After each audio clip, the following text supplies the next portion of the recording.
Hey people, hey Facebook world, hope you're all good.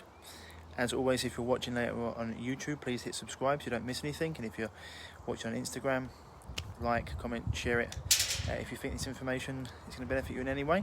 But I wanted to talk a little bit about the topic that I've put as a statement in a bit. Just want to say I am going to be doing a video probably in the next couple of days regarding what's been going on with COVID and the stats, etc.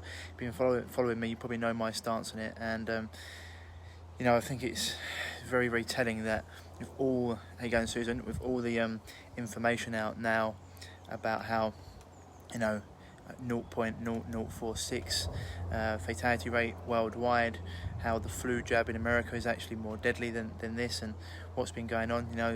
It's no wonder the mainstream media haven't covered this, because they won't backtrack. When have you really ever seen the mainstream media ever make a retraction or talk about this? Never. And there's been lots going out, as well as things that the vaccine's been tested on people, how they responded to it. So there's lots that's been going on there that we will be going into, and also about how they've been printing extra money and people are not feeling it right now because they're getting this furlough pay. But it's almost like giving someone antiseptic when they put someone under general anaesthetic. That's what I'm looking for. People don't know their organs are being cut out until after the operation, and then that's when the problem comes. So we'll be doing a video on that at a later date. But today I want to talk about something that I like to always talk about messages that I get when I do consults, and sometimes some of the things I hear are truly shocking. And one lady in particular I had a call with this week regarding her gut issues. She had crippling gut issues. Yeah, the only backtrack, I apologise for taking to court, exactly. And she'd been having crippling gut issues and constipation for as long as she could remember. And she'd been passed from different doctors to consultants, to specialists, to gastroenterologists, etc. And the fact that she hadn't been able to pass stool, in general, she passed stool every 4 to 7 days. Now that's a long time to go without going, and when she mentioned this to the doctor said, well, that's just quite normal for a woman to not go for that long, which is just complete and utter nonsense. Why would it be normal for a woman to go every 4 to 7 days without going to the toilet? It's this complete nonsense, and it just shows to me, like, when people don't know how to help with stuff, they just make up stuff. Even people in these professions, I don't know how to help people. Put on loads of drugs, had loads of colonoscopies, etc. Nothing was working.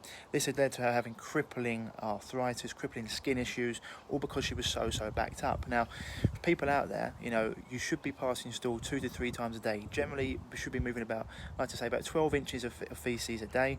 That can be in one bowel movement of 12 inches, two bowel movements of 6 inches, or 3 bowel movements of 4 inches. But generally about 2 to 3 times a day. And it should be easy to pass, it should be well formed, and it should be satisfying afterwards. So therefore it should feel like nothing's left to come. If this isn't the case and you experience pain, feeling like you have more to come after you've been, it's not well formed, not easy to pass, etc., then there's something going on.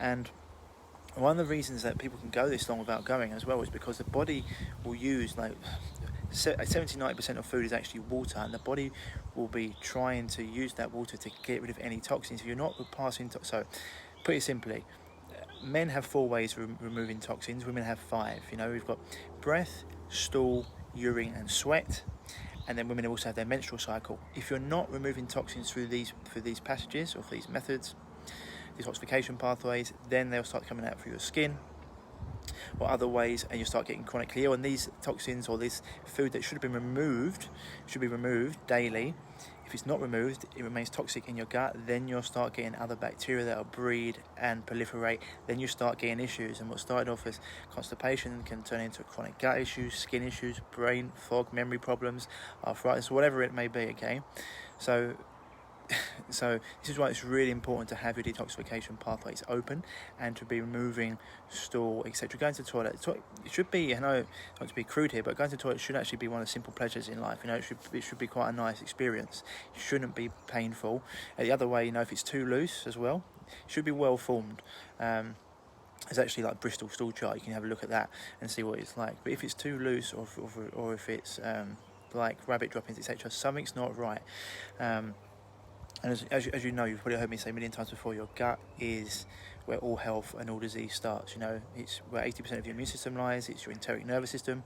It can impact your mental and emotional state. You've got a vagus nerve that runs from gut to brain, and so having your gut healthy is integral to your overall health. And having a bowel that's working, very, very important, especially when it comes to eliminating toxins.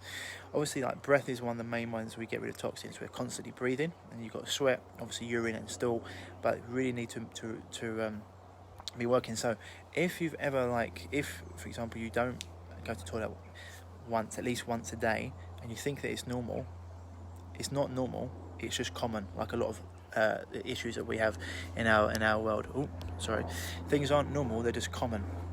And just because other people experience them doesn't mean it's normal, or it should be the way.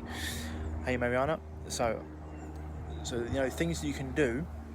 Obviously, you've been dealing with this for a long period of time. Medication, drugs, surgery aren't going to get to the root of the problem. What you need to do is you need to work on your internal environment.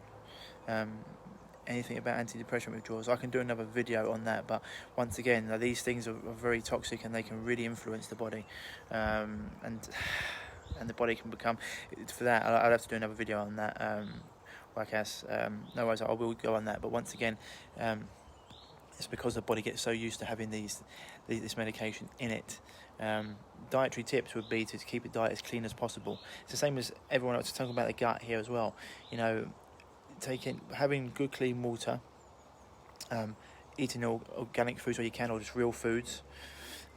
Exercising, intelligent exercise, getting out in the sun, breath work, all these things. Adding in fermented foods can be very, very powerful. Having a good quality probiotic, probiotic rich liquids, all these things can really help. Okay, but if your body's in constant stress, then these things obviously they can be a bit like ice skating uphill. You have to really concentrate on allowing your body to be out of a state, because I always talk about, if you can be eating the best food in the world, but if you're constantly in a state of fight and flight, your body will not digest that food, it will not use it properly, it will just become, in fact you'll probably get gut issues whilst you're trying to digest food, because your body will be in a state of fight and flight and it switch off its digestive processes. So really important. Okay, so just want you to understand, you should be going to toilet at least once a day, if not twice to 3 times a day, passing 12 inches of feces. It can be one bowel movement, 2 bowel movements of 6 inches, or 3 bowel movements of 4 inches. But it's really important to get that working. And as I say before, like I said for you there, the way you heal anything is the way you heal everything, which means we obviously have a few subtle differences, but it all comes together. Yeah, digestive enzymes can help as well. Something that you can use. People who are over 30 years old, the digestive enzymes get depleted, so there's a hydrochloric acid. But even we can make big changes just to get the body working with peristalsis. The reason why peristalsis goes is because the body starts to use that water to try and clear toxins, to try and help the liver and kidneys clear, and then it makes an alkaline state which stops peristalsis in the body. The body has to be reasonably acidic to have peristalsis. So then once we get that working, then we can sometimes we don't like to fire the bullets all out the gun at once, so there's different ways of going about it. And when I work with people with gut issues, we have a specific program and process that we go through to, we've had people who haven't had we've had Crohn's and colitis and bowel issues for decades. Within 4 days we've got them having proper bowel movements. We've had people who've had half their gut removed, same thing. So it's really important to what you're putting in here, so your body's nice and relaxed, and then what you're putting in here, and through your eyes as well. Anyway, I hope that helps, guys and girls. So if anyone's told you it's normal not to go to the toilet at least once a day, then they're wrong, and you need to start looking at what you can do for your internal health. Okay, I hope this has helped. Any questions regarding this, give me a shout. If you looking for help with any sort of health issue or digestive issue, then send me an inbox here, or send me an email at ryan@reviveyourself.co. Otherwise, get out there and enjoy the sun today, and breathe and spend time with friends and family, and that you'll go and walk barefoot in the soil and get surrounded by pathogens, because that's how we build our immunity. Get out in the sun. Otherwise, guys and girls, enjoy your Saturday, and I'll speak to you soon. Bye-bye.